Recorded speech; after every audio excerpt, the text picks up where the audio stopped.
I've always heard the expression, no one is perfect. If that's true, then I'm normal. What I mean is that I'm not perfect. My biggest flaw that I keep under control is my most serious one. I like to start fires. When I was younger, it was a real problem, and that's why I got my nickname, Pyro Petey. My name isn't Pete or Peter, it's Robert Smith. It's one of the most common names in America, which can be both a blessing and a curse. However, let's get back to my nickname. My brother William christened me when I was 12. The name stuck for a long time, but as I got better at controlling my urges, the pyro part fell away, but everyone kept calling me Petey.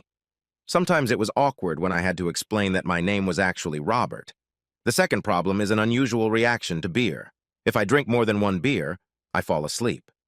If I manage to drink 2 or more, however, I completely pass out for 10 to 12 hours. The beer problem was much easier to live with than the pyromania problem. I didn't quit drinking altogether, but I realized when, where, and how much I could drink. When I was 14, I spent a summer experimenting with my fire building skills. The victims of my experiments were several garages and outbuildings in the neighborhood. Of course, I quickly realized that this was not something worth sharing with friends or family. Fortunately, I was young and sloppy and was quickly caught and put through the legal and psychological agony. However, I never lost my interest in starting fires. I spent a lot of time exploring and experimenting, but always without risk of exposure or embarrassment. Aside from the usual problems, growing up was not easy. My older brother William was always the favorite and always succeeded. I had to struggle to keep my head above water, while he became an academic genius, a sports hero, and a lady killer. The fact that I was his younger brother did nothing to help my ego. The happiest day of my life was when he left for college, with a full scholarship, of course. As inept as I was, I still managed to finish high school and get a job as a roofer. I really liked my job. I think I had some sort of attention deficit disorder because I hardly stayed at work longer than a few days. My career choice helped me avoid this problem to some extent. I always started a new job and finished it before I lost interest. This was a very good thing. Over time, I was able to get my affliction under control. It was 10 years after graduation before I was able to meet a girl and have a relationship with her. It was another year before I was able to pop the question. Sarah was pretty much perfect when it came to girls. I wasn't that special, but I really couldn't find any flaws in her. She had beautiful brown hair, a nice complexion, and a cute body. Once we managed to save enough money, we bought a small house to start a family. Everything was fine until my brother William decided to come home for a visit. William graduated from college and got a job as an electrical engineer. He worked for a major chemical company in North Carolina. I hadn't seen him in almost 10 years and was not looking forward to seeing him now. We all gathered at Mom and Dad's for a mini-family reunion. William had just returned from the Pocono Mountains where he bought a cabin on 10 acres of wooded land. From the pictures, it looked more like a cabin. He was going to have an open house over Labor Day weekend and gave us detailed instructions on how to get there. William's wife, Rachel, was in North Carolina with their 2 children. He was eager for us to meet her and the kids at the cabin later that summer. Things were going better than I expected, until I noticed that Sarah and William were becoming quite friendly. I expected my wife to be cooperative, but the interactions with William were not normal. She was flirting and he was giving her the benefit of the doubt. Suddenly, I remembered the reasons why I hated my brother. He was leaving the next day, so I didn't want to make a fuss. I forced myself to spend more time with my father than I wanted to, just so I wouldn't see Sarah and William together. It was getting close to time to go home when Sarah dropped a bombshell on me. She invited William to stay the night in our guest bedroom. I could have killed her right then and there. It got even worse when she said she was going to drive to the house with William because she had never driven a Mercedes. I knew it was a lie, but it didn't matter anymore. I tried my best not to show my rage. I hadn't expected this from Sarah, but she had never dated William. He was good-looking and could talk anyone into anything. Sarah took way too long showing him the house and telling him how she was going to decorate each of the rooms. Finally, we sat down and relaxed when Sarah brought out a couple bottles of beer. I usually drink 2 or 3 beers a month and only when I'm going to stay home and go straight to bed. William looked at her and smiled as he started to drink. Sarah had a glass of wine that she sipped. Hey, we have a jar of those fancy nuts in the pantry. Hang on a minute, I'll get them. The good thing about Heine's was that it was impossible to tell what was in the green bottle. The beer went to the sink. I returned with a can of nuts and a bottle of tap water.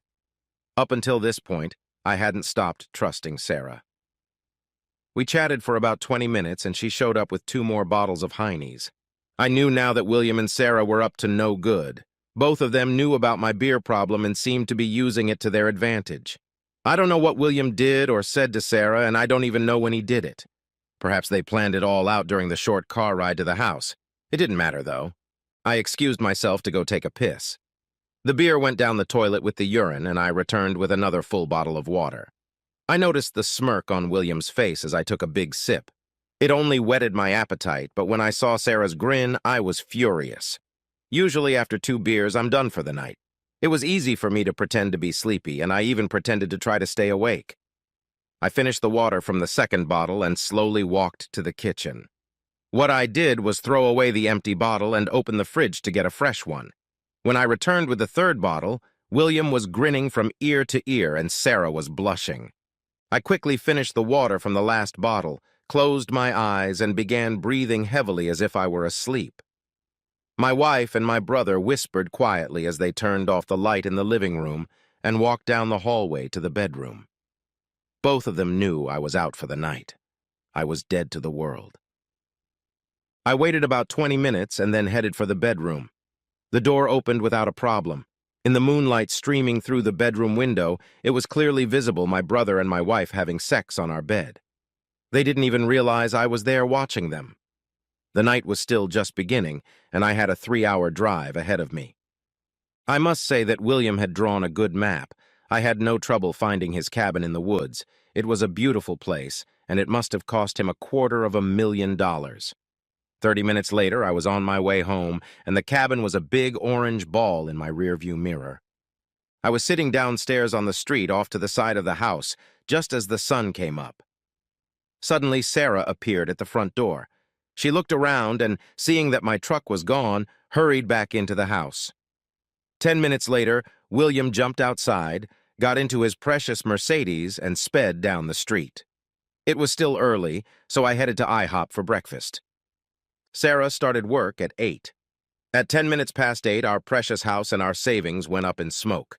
I stood by the truck to make sure it started, then headed downtown to close our accounts. I only managed to collect a couple $1,000s. We weren't rich, and it took all of our money to buy the house. When I got back to the house, police and fire trucks were still everywhere. Sarah was there talking to the cops. I walked over to her Focus and shoved one of my special bags under the passenger seat. It was a mixture of gasoline and styrofoam with a small incendiary device made from a remote control car. I'm not sure, but I think Sarah saw me driving away as her precious little Ford burst into flames. My work here was done. Time to move on. I had never been to North Carolina before. It was beautiful there, but I wouldn't want to live there. It took me 2 days to find William's house. Hell, his house was better than a shack. Must have been about 6,000 square feet with a 3-car garage. I had to park a few blocks away from the house to watch him. My old truck in the neighborhood would have aroused suspicion. I never saw William, but his wife Rachel took the 2 kids out to catch the school bus. A short time later, she drove out of the garage in a Subaru Outback. It had a sticker on the front advertising a local real estate company. I had no trouble getting into the house. You'd think they'd have a security system, but they didn't. No one would dare rob William. William wasn't home, but his Mercedes was in the garage along with a nice little Harley Davidson. It was actually a big Harley. I took a quick look around the house to make sure it was empty and found that it wasn't. There was a cat litter box in the laundry room, but no kitten. I spent a few minutes searching and then decided to use a can opener. 10 seconds later, Tubby showed up looking for Ding Ding. A few minutes after that, he was comfortably ensconced in a cat carrier I found in the garage. The Old North realtors weren't hard to find. Only once did I have to ask for directions. I walked in the front door and asked for Rachel Smith. After a while, she came out and I handed her the cat cage. She looked at the cat for a moment, then at me. "Oh no, Petey, you didn't do this. Please tell me you didn't do it." We'd never met, but she knew immediately who I was. "I'm really sorry. It had to be done. I didn't mean to hurt your cat. Why, Petey, why? What did you do that was so bad that you burned down your own brother's house? You'll have to ask him. I'll call you in a week. If he hasn't told you by then, I will. We were interrupted by an agitated man running in the door. Call the fire department. There's a car on fire in the parking lot. Hurry. Rachel looked at me, but I just shrugged and turned away. As I walked out, I heard the office secretary inform my sister-in-law that the fire department was already at her house. By now, I had satisfied my rage. I was still angry, but I no longer felt the urge to burn anything else. For a while, I drove west and then south. I spent a few days in northern Alabama. There was a lot of roofing work going on there, which I found out was the result of several heavy downpours with hail. The main problem was that all the roofers seemed to be Mexican. They worked in teams, and the quality of their work was excellent. My hopes of getting any work seemed dim until I noticed an ad in the local paper looking for insurance roofing inspectors. I tried to clean up as best I could with the few belongings I had with me. Apparently that was enough because I got the job right away. They paid to send me to Mobile for 2 weeks of training, and then I became a fully qualified insurance inspector for one of the big companies. They had so many claims that there was enough work for at least 6 months. I had no problem using my own name and social security number. I'm sure there were several law enforcement agencies looking for me, but not in Alabama. I rented a small apartment and sold my old truck. The insurance agency provided me with a car and extra money for gas and maintenance. I did my job and did it well. Everyone was happy with it. I kept my cool and stayed out of trouble. Shortly after I got settled, I got a call from my brother's wife. She said that William claimed not to know what had prompted me to set the fire. I promised that I would tell her what had happened if William refused, but I decided to change my mind. I told her that since he refused to be honest with her, I would have to come back later. When I hung up, she looked worried. The new job forced me to clean up my appearance. I had to constantly cut and trim my hair and shave daily. I knew about these habits, but never felt the need to keep up with them. Maybe that's why it took me so long to find a wife or a steady girlfriend. Dinner was usually at fast food places and sometimes restaurants. Lunch was always takeout. Since I was the world's worst drinker, I avoided bars. Once a month or so, I called home. My parents had no problem expressing their disappointment with my behavior. I never gave them an explanation or excuse. Finally, after about 6 months, Sarah told them the whole truth. Because of my and William's childhood relationship, they were sympathetic to the problem. William was suddenly out of their influence. My father talked to him, and he denied everything. Luckily for me, they believed Sarah. Sarah tried to find out where I was and what I was going to do about the marriage. She had been staying with her sister since the house burned down. That was the last time they mentioned her. The conversations I had with my parents after that never mentioned my brother or my wife. My parents knew that I could only continue to communicate with them if they avoided those two topics. I was doing my job and doing it well. Many local churches offered free English as a second language classes. Soon, I began taking these classes and learning Spanish. During this time, I made several friends. Some of them were roofers that I socialized with while working. There were also a few masons, carpenters, and concrete workers. They worked tirelessly during the day, but didn't miss ESL classes in the evenings. They joked about their children who attended public schools and spoke perfect English with no accent. The wives of many of them attended classes with them. My employer soon deemed me bilingual. I never learned to speak Spanish, but I had no problem carrying on a conversation with working people. There was never any investigation into my arson offenses. I'm sure there were police reports, and my name was listed in every one of them, but no one ever sought me out. I used my own social security number on all my work documents and even filed a proper federal income tax report. Nothing. Nothing. I was gone for about 2 years when my father had a stroke. By the time I found out about it, he was home but required a lot of attention. My mom asked me if I could come home to see him. I couldn't say no. I took 2 weeks off work and bought a used Focus, the same one Sarah drove. It was inexpensive and good on gas. After filling the trunk with my toys, I hit the road. I rented a motel about 30 miles from home, just in case someone was still looking for me. I spent the first day with my parents and caught up on all the news. William and Rachel had built a new house, bigger and grander than the old one. Dad winked when Mom gave me their new address in case I wanted to send them a Christmas card. I seemed to have an ally. Sarah had stopped calling and visiting them. They hadn't heard from the police or insurance companies in over a year. They wanted me to stay at the house, but I insisted on going back to the motel. It was getting late when I left, but I decided to drive by Sister Sarah's house. I was sitting outside the house when a very large two-wheel drive Dodge pickup pulled up in front of it. The couple in the cab made out for a few minutes, and then my wife got out of the cab and walked up to the house. The guy waited until she reached the door, which I thought was very considerate.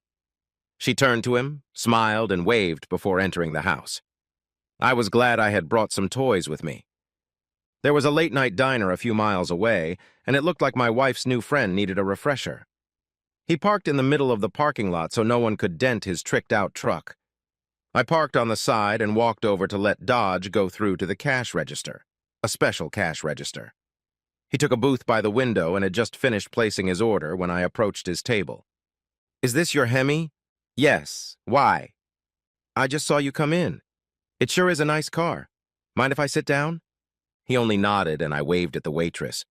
"Something like this must cost a pretty penny." It was a comment, but I asked it as a question.